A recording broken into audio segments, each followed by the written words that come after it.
ஊதுவத்தியில் இந்த ஒரு பொருளை நீங்கள் தடவி பாருங்கள். கொசு ஒன்று கூட வீட்டில் இருக்காதுங்க. உங்கள் பர்மிஷன் கேட்டு தான் உள்ளவே வரும். அது எப்படின்னு இந்த வீடியோக்குள்ளே போய் பார்க்கலாம் வாங்க. வெல்கம் டு கிச்சன் டிப்ஸ் இன் தமிழ். வீட்டில் கொசு தொல்லை அதிகமாக இருக்குது அப்படின்னா இந்த மாதிரி ஊதுவத்தி எடுத்துக்கோங்க. இதுக்காக நீங்கள் குட் நைட்டோ ஆல் அவுட் எதுவுமே போட தேவையில்லைங்க. நம்ம இயற்கையான ஒரு பொருளை வச்சே நம்ம இந்த ஊதுவத்தி கூட சேர்த்தோன்னா ஈஸியாக நம்ம கொசு வெரைட்டி ரெடி பண்ணலாம். அது என்னென்னு பார்த்தீங்கன்னா, இந்த மாதிரி ஊதுவத்தி எடுத்துக்கோங்க. அதில் கொஞ்சம் வேப்பெண்ணையை நம்ம தடவை போகிறோம். வேப்பெண்ணெய் இந்த மாதிரி பாட்டில் விற்கிது பாருங்கள், கடையில் வாங்கி வச்சுக்கோங்க. நிறைய விஷயத்துக்கு நம்ம இந்த வேப்பெண்ணெய் யூஸ் பண்ணலாம். இப்போ இந்த வேப்பெண்ணையை இந்த ஊதுவத்தியில் நல்லா நீங்கள் இந்த மாதிரி ஃபுல்லாகவே வந்து டிப் பண்ணுற மாதிரி நல்லா நீங்கள் காட்டன்லேயோ இல்லை கையிலேயோ கூட இந்த மாதிரி நல்லா பூசி விட்டுருங்க. இந்த மாதிரி நீங்கள் ஊதுவத்தியில் அந்த வேப்பெண்ணையை நல்லா பூசிட்டு ஒரு 2 நிமிஷம் நல்லா ஊற விடுங்க. ஊறினதுக்கப்புறமா நீங்கள் இதில் ஊதுவத்தி ஏற்றி பாருங்கள். அந்த வாசனையே உங்களுக்கு நல்லா தெரியும். அந்த வேப்பெண்ணெய் வாசனை தான் உங்களுக்கு வரும், ஊதுவத்தி வாசனை வராது. இது வந்து கொசு இருக்கிற இடத்துல அதிகமாக நீங்கள் ஏற்றி வச்சிங்க அப்படின்னா உங்கள் வீட்டில் கொசு ஒன்று கூட இருக்காதுங்க. ஏன்னா அந்த வேப்பெண்ணெய் வாசனைக்கு கொசு வரவே வராது. ஸோ எந்த இடத்துலலாம் கொசு தொல்லை அதிகமாக இருக்கும் அங்கே இந்த மாதிரி நீங்கள் ஊதுவத்தியை ஏற்றி பாருங்கள். நார்மலாக ஏற்றதை விட இந்த மாதிரி வேப்பெண்ணெயை தடவிட்டு ஏற்றுனீங்கன்னா இதையே நீங்கள் ஒரு கொசு வெரைட்டியாக நம்ம யூஸ் பண்ணிக்கலாம். இதுக்காக நீங்கள் ஆல் அவுட் குட் நைட்லாம் போடாதீங்க, அது குழந்தைங்களுக்கு நல்லதும் இல்லை. நெக்ஸ்ட் இப்போ என்னென்னு பார்க்கலாம். இந்த மாதிரி ஃப்ளாஸ்க் எடுத்துக்கோங்க. இது வந்து சின்ன ஃப்ளாஸ்க்குங்க. உங்கள்கிட்ட பெரிய ஃப்ளாஸ்க்லாம் இருக்கும் இல்லைங்களா, அது வந்து சூடு நிற்கலை, காஃபியோ இல்லை பாலோ நம்ம ஊற்றி வைக்கிறப்ப இல்லை சுடு தண்ணி ஊற்றி வச்சா கூட கொஞ்சம் நேரம் தான் சூடாக இருக்குது, அதுக்கப்புறம் வந்து அந்த ஹீட் வந்து குறைஞ்சி போகுது அப்படின்னா இந்த மாதிரி ட்ரை பண்ணி பாருங்கள். இப்போ இந்த மூடியில் ஒரு லெதர் கொடுத்துருப்பாங்க. இந்த லெதரை நீங்கள் ஒரு அரை மணி நேரம் ஃப்ரீசரில் வச்சுருங்க. நல்லா வந்து அந்த லெதர் கெட்டியாகணும். இப்போ பார்த்தீங்கன்னா எந்த அளவுக்கு வளவலன்னு இருக்குது. இதே நீங்கள் ஃப்ரீசரில் வச்சு எடுத்திங்கன்னா நல்லா டைட்டாக இருக்குங்க. இந்த அளவுக்கு வளவலன்னு இருக்காது. நல்லா ஃப்ரீசரில் வச்சு எடுத்துகிட்டு அதுக்கப்புறம் நீங்கள் போட்டு பாருங்கள். இந்த ஃப்ளாஸ்க் வந்து நல்லா சூடு நிற்கும். ட்ரை பண்ணி பாருங்கள். குழந்தைங்களுக்கு சிரப் பாட்டில்லாம் வாங்கணுன்னா இந்த டிப்பை கண்டிப்பாக ட்ரை பண்ணி பாருங்கள்.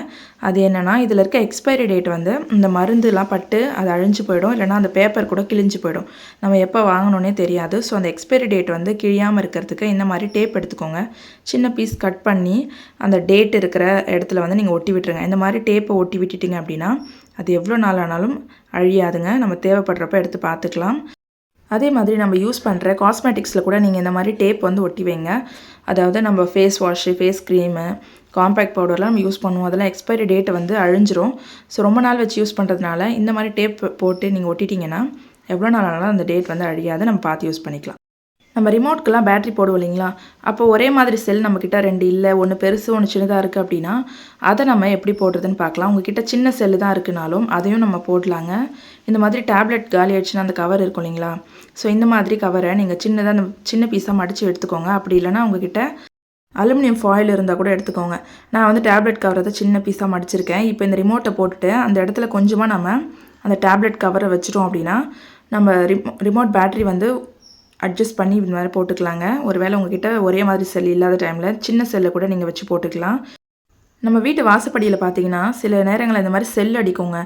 ரொம்ப நாள் ஆகிட்ட அந்த வாசப்படி, ரொம்ப நாளான அந்த வுட்டெல்லாம் வந்து பார்த்திங்கன்னா கொஞ்சம் செல் அடிக்க ஆரம்பிக்கும். அந்த மாதிரி விட்டுட்டோம் அப்படின்னா அது வந்து அந்த கட்டையே வந்து சாப்பிட்ருங்க. கொஞ்சம் கொஞ்சமாக வந்து ஓட்டை விழுக ஆரம்பிச்சிடும். ஸோ அந்த மாதிரி ஆகாமல் இருக்கிறதுக்கு இந்த மாதிரி வேப்பெண்ணெய் கொஞ்சம் எடுத்துக்கோங்க. ஒரு சின்ன மூடியில் அந்த மாதிரி ஊற்றிக்கிறேன். கொஞ்சம் காட்டன் வந்து எடுத்துக்கோங்க. இப்போ இந்த காட்டனை அந்த வேப்பெண்ணெயில் தொட்டுட்டு நீங்கள் அந்த எந்த இடத்துலலாம் செல் அடிச்சிருக்கோம் அங்கெல்லாம் வந்து இந்த மாதிரி வேப்பெண்ணெயை நீங்கள் தடவி விடுங்க. கொஞ்சம் கூட அந்த வாசப்படியில் அந்த செல் அடிக்காது. ரொம்ப நாளைக்கு நம்ம சேஃபாக பார்த்துக்கலாம். மெயின் வாசப்படியிலலாம் இந்த மாதிரி செல் அடிச்சதுன்னா நீங்கள் உடனே இதை பண்ணுங்கள். கொஞ்சம் விட்டிங்கன்னா கூட அது ஓட்டை விழுந்து அந்த வாசப்படியை எடுக்கிற நிலைமை கூட வரும். ஸோ அதனால் ஆரம்ப ஸ்டேஜ்லேயே நீங்கள் இந்த மாதிரி வேப்பெண்ணெயை தடவி விட்டிங்கன்னா பூச்சியெல்லாம் இருந்தாலும் செத்து போயிடுங்க. இதே மாதிரி நீங்கள் உட்டன் டோரில் கூட எங்கேயாச்சும் செல் அடிச்சுது அப்படின்னா இந்த மெத்தட் ட்ரை பண்ணி பாருங்கள். எங்கெல்லாம் வந்து வுட்டில் வந்து இந்த மாதிரி செல் அடிக்குதோ அங்கெல்லாம் வந்து இந்த மாதிரி வேப்பெண்ணெயை தடவினீங்கன்னா இந்த ப்ராப்ளம் கம்ப்ளீட்டாக வந்து சரி பண்ணிடலாம். அடுத்துட்டு பார்க்கலாங்க. நம்ம வீட்டில் சார்ஜரை நம்ம அப்படியே ஏற்றுறப்போ பார்த்தீங்கன்னா எந்த சைடு ஏற்றுறதுன்னு ஒரு கன்ஃபியூஸ் ஆகிடுவோம். அதுவும் வீட்டில் வயசானவங்க இல்லை குழந்தைங்கலாம் ஏற்றுறாங்கன்னா அதை மாற்றி மாற்றி ஏற்றி அந்த பின்னே உடஞ்சி போயிடும். ஸோ எந்த பக்கம் நம்ம சார்ஜ் பண்ணணும் அப்படின்றத அந்த பின்னில் இந்த மாதிரி ஸ்கெட்சோ இல்லை நெயில் பாலிஷோ வச்சு மார்க் பண்ணி வச்சுருங்க. இந்த பக்கம் தான் ஏற்றுறோம் அப்படின்னு நம்ம ஈஸியாக ஐடென்டிஃபை பண்ணிக்கலாம். இந்த மாதிரி மார்க் பண்ணிவிட்டு நம்ம சார்ஜ் போடுறப்போ ஈஸியாக நம்ம சார்ஜ் போடுறதுக்கு யூஸ்ஃபுல்லாக இருக்குங்க. வீட்டில் இருக்க பெரியவங்களுக்கு குழந்தைங்களுக்கு ரொம்ப ஹெல்ப்ஃபுல்லாக இருக்கும். ட்ரை பண்ணி பாருங்கள். ஓகே ஃப்ரெண்ட்ஸ், நான் சொன்ன டிப்ஸ் கண்டிப்பாக உங்களுக்கு யூஸ்ஃபுல்லாக இருக்கும்னு நினைக்கிறேன். பிடிச்சிருந்தா ஒரு லைக் கொடுங்க, உங்கள் ஃப்ரெண்ட்ஸ் அண்ட் ஃபேமிலிக்கு ஷேர் பண்ணுங்கள். இந்த மாதிரி யூஸ்ஃபுல்லான வீடியோஸ்லாம் மிஸ் பண்ணாமல் பார்க்க நம்ம சேனலை மறக்காமல் சப்ஸ்கிரைப் பண்ணிக்கோங்க. தேங்க்யூ.